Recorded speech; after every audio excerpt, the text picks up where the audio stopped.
ሰላም ውድና የተከበራችሁ አድማጮች እንዴት ናችሁ? አጥር ያሉ መረጃዎችን ይዤላችሁ ቀርብ ያለው። ለቻናሌ አዲስ ከሆናችሁ ሰብስክራይብ ማድረጉን እንዳትረሱ፣ እንዲሁም ላይክ እና ሼር ማድረጉ እያልኩኝ አሁን በቀጥታ ወደ መረጃዎቹ አልፋለሁ። ሊቨርፑሎች በጥር ዝውውር መስኮት የአማካይ ስፍራ ተጫዋች ለማስፈረም ማቀዳቸው እየተገለጸ ይገኛል። የክለቡ ስፖርቲንግ ዳይሬክተር ሪቻርድ ሂውዝ በዚህ ጉዳይ ላይ ጠንክሮ በመስራት ላይ እንደሚገኝ ነው የተዘገበው። ሊቨርፑሎች ታዲያ ዘንድሮ እየተደረገ ባለው ውድድር ላይ በአማካይ ስፍራ ቦታ ላይ ተበልጠው እየተገኙ ይገኛሉ። በፕሪሚየር ሊጉም ታዲያ ከአርሰናል በ10 ነጥብ ርቀው መቀመጣቸው ይታወቃል። እንዳጠቃላይ አሌክሲስ ማካሊስተር እና ሪያን ግራቨንበርች ላይ ጫናዎችና ስራዎች በርትተዋል። ዶሚኒክ ሶቦስላይ በአብዛኛው በክንፍ መስመር በኩል እንዲሁም በተከላካይ መስመር ቦታ ላይም እንዲጫወት እየተደረገ ይገኛልና ሁለቱ ተጫዋቾች ላይ አሌክሲስ ማካሊስተርና ሪያን ግራቨንበርች ላይ ጫና በመበርታቱ አሁን ሊቨርፑሎች የአማካይ ስፍራ ተጫዋች ለማስፈረም ማቀዳቸው እየተገለጸ ይገኛል። የኢንተር ሚላኑ ዴቪድ ፍራቴሲ በሊቨርፑሎች እቅድ ውስጥ እንደሚገኝ ነው የተገለጸው። ተጫዋቹ ታዲያ የ8 ቁጥር ቦታ ተጫዋች ነው። ዘንድሮ በሴሪአው አንድ ጨዋታ ላይ ብቻ ነው ተሰልፎ መጫወት የቻለው። በእርግጥ እስከ 2028 ከኢንተር ሚላን ጋር የሚያቆይ ኮንትራት አለው። በተጨማሪም አርሰናል፣ ቼልሲ፣ ቶተንሃም ሆትስፐር ተጫዋቹን በቅርበት እየተከታተሉት እንደሚገኙ ተገልጿል። ዴቪድ ፍራቴሲ ታዲያ ለጣሊያን ብሔራዊ ቡድንም 33 ጨዋታዎች ላይ ተሰልፎ መጫወት ችሏል። የጣሊያን ሴሪአን ከኢንተር ሚላን ጋር ያሸነፈ ሲሆን በሻምፒዮንስ ሊጉም ሁለተኛ ደረጃን ይዞ ማጠናቀቅ ችሏልና አሁን ሊቨርፑሎች ይህንን ተጫዋች እየተመለከቱት እንደሚገኙ ተዘግቧል። የስፔን ሚዲያዎች ፍሎሪያን ቨርትስን ለማስፈረም ሪያል ማድሪዶች 110 ሚሊዮን ዩሮ ማዘጋጀታቸውን እየዘገቡ ይገኛሉና የስፔን ሚዲያዎች ታዲያ ይህንን መረጃ በመቀባበል ነው እየዘገቡ የሚገኙት። እስካሁን ግን ይህንን ጉዳይ ሊያረጋግጥ የሚችል መረጃ ከሌሎች ምንጮች ማግኘት አልተቻለም። እንዳጠቃላይ ግን ሊቨርፑሎች በዚህ ፍጥነት ተጫዋቹን ይሸጡታል ተብሎ አይጠበቅም። እንዳጠቃላይ ሊቨርፑሎች ተጫዋቹ ላይ እምነት ስላላቸው ነው ከፍተኛ የሆነ ገንዘብ ከፍለው ተጫዋቹን ያመጡትና ሊቨርፑሎች በቀላሉ ይለቁታል ተብሎ አይጠበቅም። ነገር ግን የስፔን ሚዲያዎች ሪያል ማድሪድ ከፍተኛ የሆነ ገንዘብ ለተጫዋቹ ለማቅረብ መዘጋጀታቸው ነው እየገለጸ የሚገኘው። በእርግጥ ፍሎሪያን ቨርትስ ወደ ፕሪሚየር ሊጉ ከመጣ በኋላ ጥሩ የሚባል እንቅስቃሴ ማድረግ ከብዶታል። ምንም አይነት ጎል አላስቆጠረም በ21 ጨዋታዎች ማለት ነው። በተለያዩ ውድድሮች 5 ኳሶችን አሲስት ማድረግ ችሏል። ሊቨርፑሎች በቅርቡ ተጫዋቹን እንደማይሸጡት ነው የተገለጸው። ሊቨርፑሎች ቼልሲንና ሌሎች ክለቦችን በመርታት የጁቬንቱስን ኬናን ይልዲዝ ማስፈረም እንደሚፈልጉ እየተገለጸ ይገኛል። ሊቨርፑሎች ታዲያ ከ400 ሚሊዮን ፓውንድ በላይ በማውጣት ቡድናቸውን በአዲስ መልኩ እየገነቡ እንደሚገኙ ይታወቃልና አሁንም ግንባታቸውን እንደሚቀጥሉ ነው የተገለጸው። ሁሉም ቦታ ታዲያ በሊቨርፑሎች ትኩረት ውስጥ እንደሚገኝና በሁሉም ቦታዎች ላይ አስፈላጊ ሆኖ ከተገኘ አዳዲስ ተጫዋቾች ሊመጡ እንደሚችሉ ተገልጿል። የማይነካ የሚባል ተጫዋች አሁን ሊቨርፑል ውስጥ እንደሌለ ነው የተገለጸውና የክለቡ ባለስልጣናት ካመኑበትና አሰልጣኙ እንዲቀየር የሚፈልጉት ቦታ ካለ አዳዲስ ተጫዋቾችን ለማምጣትና የሚሸጠውንም ለመሸጥ ዝግጁ መሆናቸው ነው እየተገለጸ የሚገኘው። ኬናን ይልዲዝ በሊቨርፑል ብቻ ሳይሆን በቼልሲ፣ ሪያል ማድሪድ እንዲሁም አርሰናል እቅድ ውስጥም የሚገኝ ተጫዋች ነው። አሁን ላይ በአመት በጁቬንቱስ 1.5 ሚሊዮን ዩሮ ደሞዝ ነው እየተከፈለው የሚገኘውና ተጫዋቹ አመታዊ ደሞዙ ወደ 6 ሚሊዮን ዩሮ ከፍ እንዲልለት ጠይቋል። ነገር ግን ጁቬንቱሶች ይህንን ለማድረግ ፈቃደኛ ባለመሆናቸው የተጫዋቹን ኮንትራት ለማደስ እየተደረገ ያለው ንግግር እየተቀዛቀዘ እንደሚገኝ ነው የተገለጸው። ይሁንና ጁቬንቱሶች አሁንም ተጫዋቹን በማሳመንና የሚፈልገውን ገንዘብ በቦነስ መልኩ በመክፈል ተጫዋቹን አዲስ ኮንትራት ለማስፈረም ነው ጥረት እያደረጉ የሚገኙትና የደሞዛቸውን ወይም ደግሞ የክለባቸውን የደሞዝ ሁኔታ መረበሽ አይፈልጉም። በእርግጥ እነ ጆናታን ዴቪድ በነፃ ዝውውር በመፈረማቸው እስከ 6 ሚሊዮን ዩሮ እየተከፈላቸው ቢገኝም በክለብ ውስጥ የሚገኙና ገንዘብ ተከፍሎባቸው የመጡትን ተጫዋቾች ግን ያን ያህል ገንዘብ መስጠት ወደፊት አዳዲስ ተጫዋቾችን በሚያስፈርሙበት ጊዜ ጫና እንደሚፈጥርባቸው ነው የሚያምኑትና ተጫዋቹን በ5 ሚሊዮን ዩሮ ደሞዝ በማስፈረም በተጨማሪም በቦነሶች ለተጫዋቹ ገንዘብ ለመክፈል ማቀዳቸውን የተገለጸው።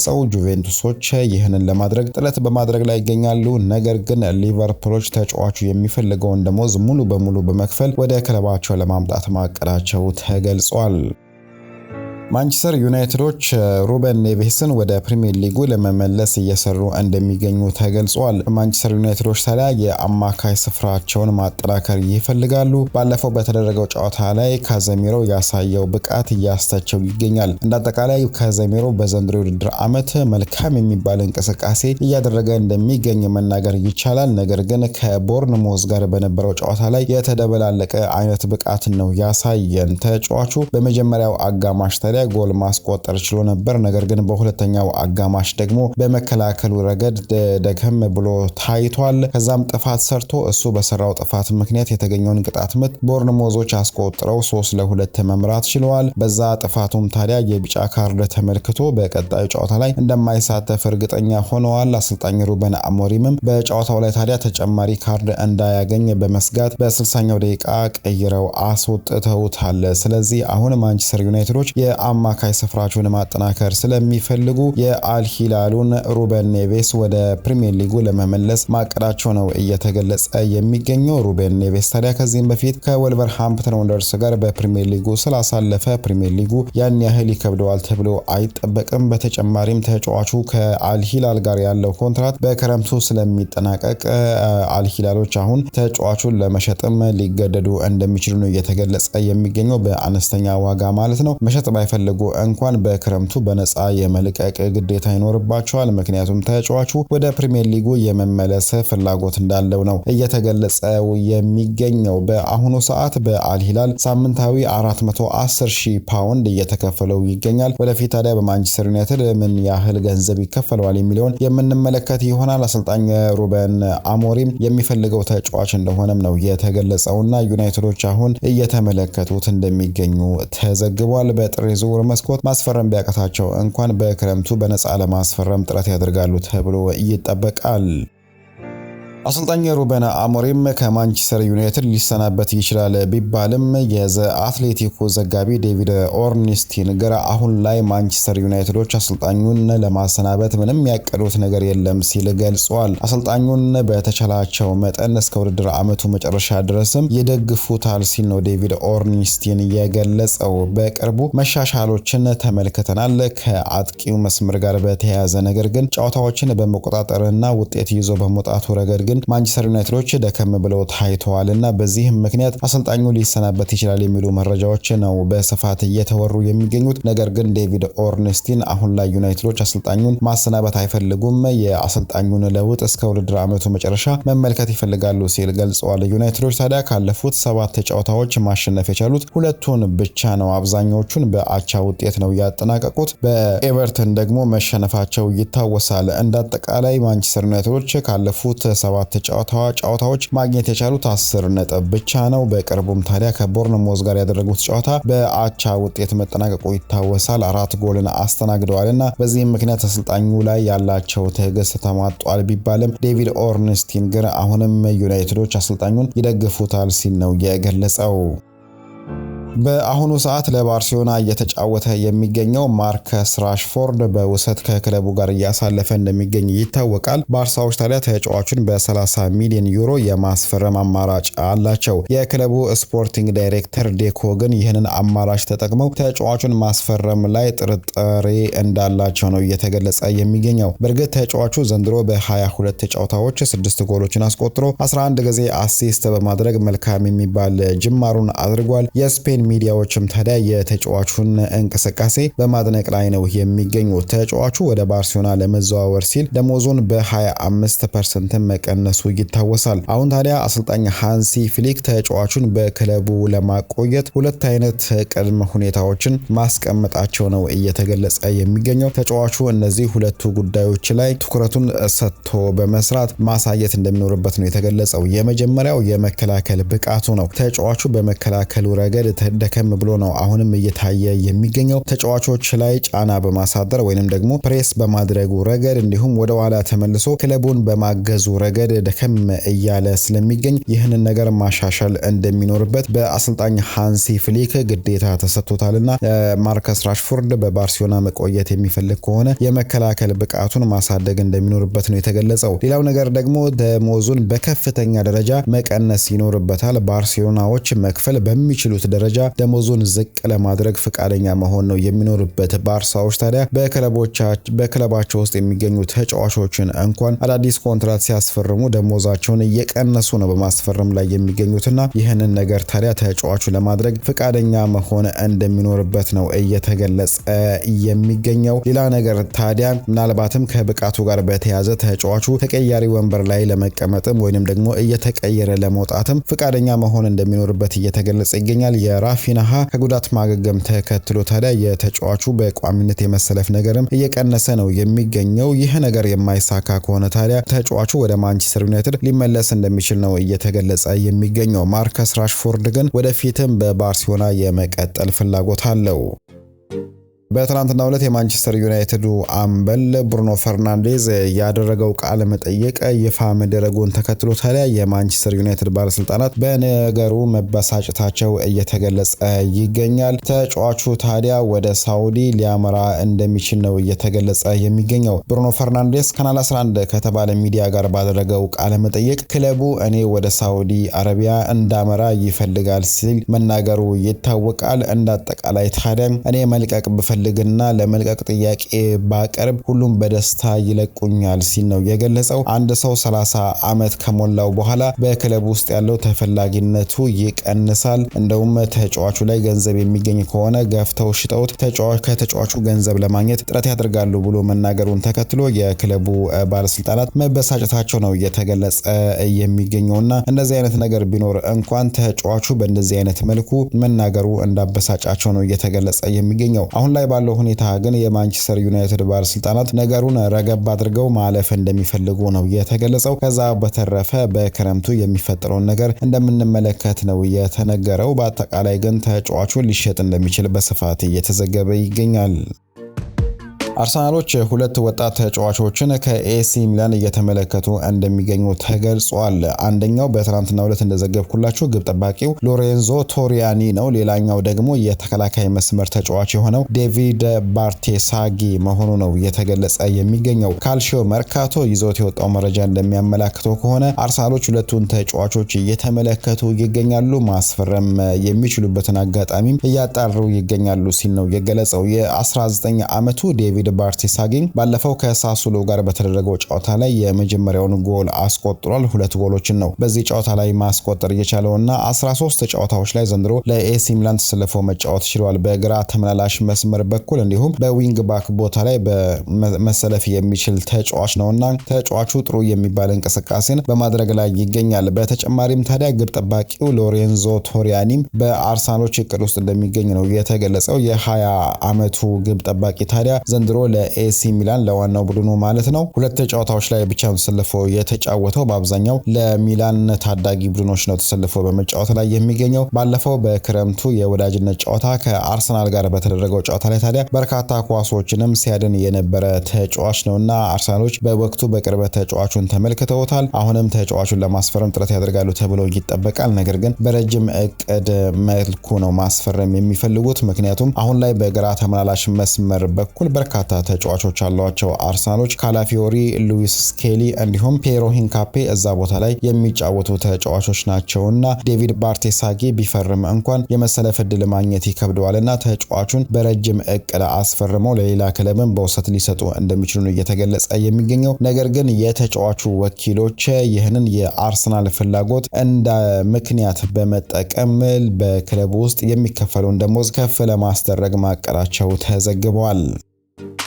አርሰናሎች ከኑኖ ታቫሬሽ ሽያጭ ገንዘብ ሊያገኙ እንደሚችሉ እየተገለጸ ይገኛል። ኑኖ ታቫሬሽ በአሁኑ ሰዓት ለጣሊያኑ ክለብ ላዚዮ ነው እየተጫወተ የሚገኘው። የተጫዋቹ ስም ታዲያ ከሳውዲ ክለቦች ጋር እየተነሳ ይገኛልና ተጫዋቹ ወደ ሳውዲ የሚያመራ ከሆነና በጥር የዝውውር መስኮት የሚሸጥ ከሆነ አርሰናሎች 40% ክፍያው እንደሚሰጣቸው ነው እየተገለጸ የሚገኘው። አርሰናሎች ታዲያ ተጫዋቹን በ7 ሚሊዮን ዩሮ ነበር ለላዚዮ የሸጡት።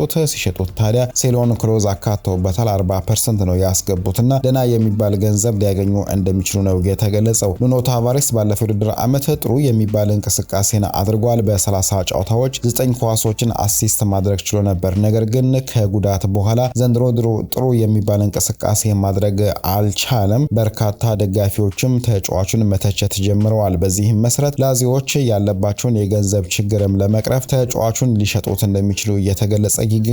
ላዚዮዎች ገንዘብ የማያገኙ ከሆነ ተጫዋቾችን ሽጠው ገንዘብ የማያገኙ ከሆነ ቅጣት ሊተላለፍባቸው ስለሚችሉ ተጫዋቹን ሊለቁት እንደሚችሉ ነው የተዘገበው። አሰልጣኝ ኤንዞ ማሬስካ ከቼልሲ ባለስልጣናት ጋር በቅርቡ እንዳልተነጋገረ አስታውቋል። አሰልጣኙ ከኤቨርተን ጨዋታ በኋላ የተናገረው ንግግር ታዲያ በባለስልጣናቱ ቅራኔ ውስጥ ሊያስገባው እንደሚችል በርካቶች እየዘገቡ ይገኛሉ። ነገር ግን አሰልጣኙ ከቼልሲ ባለስልጣናት ጋር እንዳልተነጋገረና በወቅቱ ለካርዲፍ ጨዋታ ዝግጅት ሲያደርግ እንደነበረ ነው የገለጸው። በትናንትናው ዕለት ታዲያ ካርዲፍ ሲቲን 3-1 በሆነ ውጤት በማሸነፍ ወደ ቀጣዩ ዙር ወይንም ደግሞ ወደ ግማሽ ፍጻሜ ማለፋቸውን አረጋግጠዋል። አሰልጣኝ ኤንዞ ማሬስካ ታዲያ በ18 ወራት ውስጥ ለሶስተኛ ጊዜ ነው በግማሽ ፍጻሜ ሲሳተፉ ማለት ነው። እንዳጠቃላይ አሰልጣኝ ኤንዞ ማሬስካ በክለቡ ውስጥ አንዳንድ ግለሰቦች እንደማይደግፉት መናገሩን ተከትሎ አሰልጣኙ ሊሰናበት ይችላል የሚሉ መረጃዎች በስፋት ነው እየወጡ የሚገኙት። ነገር ግን በትላንትናው ዕለት በሜዳ የተገኙት የቼልሲ ደጋፊዎች የአሰልጣኙን ስም በመጥራት አሰልጣኙን ሲያሞግሱትና ድጋፋቸውን ለአሰልጣኙ ሲገልጹ ነበርና አሰልጣኝ ኤንዞ ማሬስካ ይህንንም አመስግነዋል። እንዳጠቃላይ ባለፈው ከኤቨርተን ጋር በተደረገው ጨዋታ ወይም ደግሞ ከተደረገው ጨዋታ በኋላ በትናንትናው ዕለት ካርዲፍ ሲቲን ለመግጠም ወደ ሜዳ ሲገቡ አሰልጣኝ ኤንዞ ማሬስካ ታዲያ ሙሉ ቡድኑን ቀይረው ነው ወደ ሜዳ የገቡት ከግብ ጠባቂው እስከ አጥቂው መስመሩ ማለት ነው። ከዛ በኋላ ከእረፍት መልስ ግን ተጫዋቾችን ቀይሮ በማስገባት ውጤት ይዘው ወጥተዋል። 3-1 በሆነ ውጤት ነው ያሸነፉት። አሌሃንድሮ ጋርናቾ በ47ኛውና በጭማሪው ሰዓት 2 ጎሎችን ያስቆጠረ ሲሆን ኔቶ ደግሞ በ82ኛው ደቂቃ ላይ ሌላኛውን ጎል አስቆጥሯል።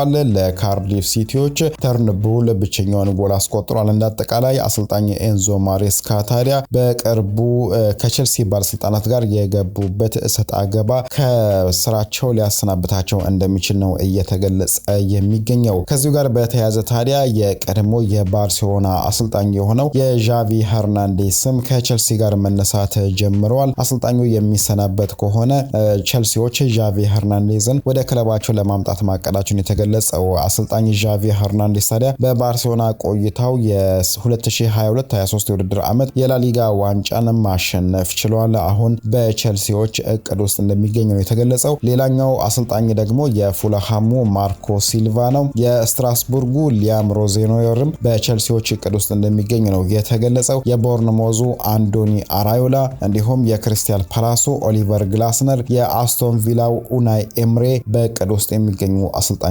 መሆናቸው ተዘግበዋል። ኦስማን ዴምቤሌ የዓመቱ የፊፋ ምርጥ አሸናፊ ሆኗል። የ28 ዓመቱ ፈረንሳዊ ታዲያ ከባሎንዶር በመቀጠል ይህንንም ሽልማት ማሸነፍ ችሏል። ባለፈው የውድድር ዓመት ታዲያ በ53 ጨዋታዎች 35 ጎሎችን አስቆጥሮ 16 ጊዜ አሲስት አድርጎ ክለቡ 4 ዋንጫዎችንም እንዲያሸንፍ መርዳት የቻለ ተጫዋች ነው። የባሎንዶር አሸናፊ ኦስማን ዴምቤሌ በወንዶች በኩል የዓመቱ የፊፋ ምርጥ አሸናፊ ተብሎ ተሸልሟል። የባርሴሎናዋ አይታና ቦንማቲ ደግሞ በሴቶች በኩል የዓመቱ ምርጥ በመባል ተመርጣለች። ባርሴሎናዎች የሀገር ውስጥን ዋንጫዎች እንዲያሸንፉ ረድታለች። 3 ዋንጫዎችን ያሸነፉት ባለፈው ውድድር ዓመት በ44 ጨዋታዎች 15 ጎሎችን አስቆጥራ 12 ጊዜ ደግሞ አሲስት ማድረግ ችላለች። ባርሴሎና በሻምፒዮንስ ሊጉ በፍጻሜ በአርሰናል እስኪሸነፍ ድረስም አይታና ቦንማቲ ምርጥ የሚባል እንቅስቃሴን ማድረግ የቻለች ተጫዋች ናት። ለስፔን ብሔራዊ ቡድንም በሴቶች በኩል ማለት ነው ለፍጻሜ ደርሰው ነበር። ነገር ግን በፍጻሜው በመለያ ምት በእንግሊዝ ተሸንፈው ዋንጫውን አጥተዋል። በአጠቃላይ አይታና ቦንማቲ የዓመቱ የሴቶች ምርጥ በመባል ተመርጣለች። የዓመቱ ምርጥ 11ም በትናንትናው ዕለት ይፋ ሲደረግ 6 ተጫዋቾች ከፒኤስጂ ተመርጠዋል። ግብ ጠባቂው ዶናሩማ እንዲሁም ተከላካዮቹ ሃኪሚ ፓቾና ኑኖ ሜንዴዝ የተመረጡ ሲሆን በአማካይ ስፍራ ደግሞ ቪቲንሃ ተመርጧል። በአጥቂ መስመር ቦታ ላይ ደግሞ ዴምቤሌ ዴምቤሌ የተመረጠ ሲሆን ሌሎች ደግሞ 5 ተጫዋቾች ከተለያዩ ክለቦች ናቸው የተመረጡት። ከባርሴሎና 2 ተጫዋቾች ተመርጠዋል፣ ፔድሪና ላሚን ያማል። ከሪያል ማድሪድ ጁድ ቤሊንግሃም፣ ከሊቨርፑል ቨርጂል ቫን ዳይክ እንዲሁም ከቼልሲ ደግሞ ኮል ፓልመር ተመርጧል። በወንዶች በኩል ምርጥ አሰልጣኝ በመባል የተመረጠው የፒኤስጂው ሉዊስ ኤንሪኬ ነው። ሉዊስ ኤንሪኬ ታዲያ ፒኤስጂ 4 ዋንጫዎችን እንዲያሸንፍ ረድቷል። በሴቶች በኩል ደግሞ የእንግሊዝ ብሔራዊ ቡድን አሰልጣኝ የሆነችው ሳሪና ዌግማን አሸናፊ ሆናለች። ለ5ኛ ጊዜ የአውሮፓ ዋንጫን እንዲያሸንፉ በመርዳታቸው ማለት ነው። በግብ ጠባቂ በኩል የፒኤስጂው ዶናሩማ አሸናፊ ሲሆን በሴቶች በኩል ደግሞ የቼልሲዋ ሃና ሃምተን አሸንፋለች። የአመቱ ምርጥ ጎልን ደግሞ በወንዶች በኩል ሳንቲያጎ ሞንቴል ለኢንዲፔንዴንቴ ያስቆጠራት ጎል አሸናፊ የሆነች ሲሆን በሴቶች በኩል ደግሞ ሊዝቤት ኦቫል አሸናፊ ሆናለች። በአጠቃላይ በዚህ መልኩ የትናንትናው ሽልማት ተጠናቋል። እንግዲህ አድማጮች ለዛሬ ያዘጋጀውላችሁን መረጃዎች በዚሁ አጠናቅቄያለሁ። በቀጣይ በሌላ ፕሮግራም እስክንገናኝ ደህና ቆዩኝ።